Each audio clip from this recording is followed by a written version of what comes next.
WVA News spoke to Ms. Coburn, and she said that she, quote, loves her government. I was wondering if you feel the same way. No, I fear my government. I don't love my government. I'll never love my government. What I'll do is I'll do everything to keep our government in check based on our constitutional rights.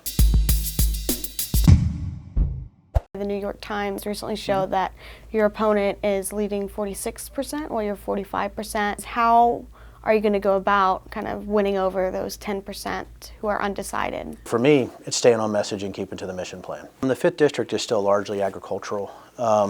Most of the concerns, if you talk to business owners specifically, are going to be taxes.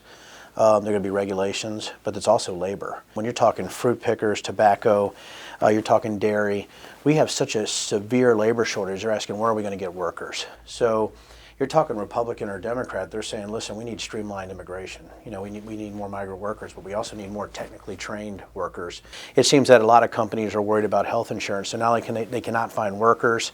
They're worried about health insurance, but they're also worried about taxes to make sure their taxes stay low. A recent poll by the Associated Press shows that 70% of young people between the ages of 18 and 34 desire a single-payer, government-run healthcare system. As far as Medicare for all, I'm completely against single-payer. I just don't want a healthcare system that has, the efficiency of the DMV. I don't want a healthcare system that has the compassion of the IRS and the competence of the VA.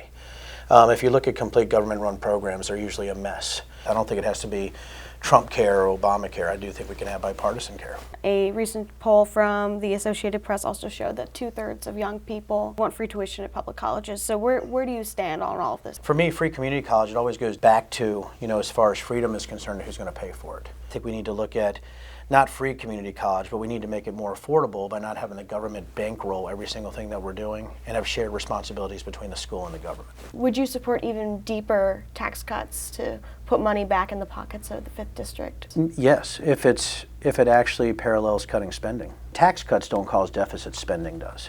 And that's something that I'll continue to fight for, is to make sure that Americans are keeping more of their own money.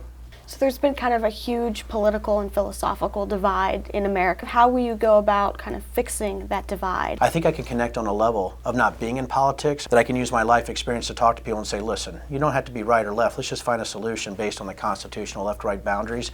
And I think people react really positively to that. If you want to fight for what's right, you got to do it.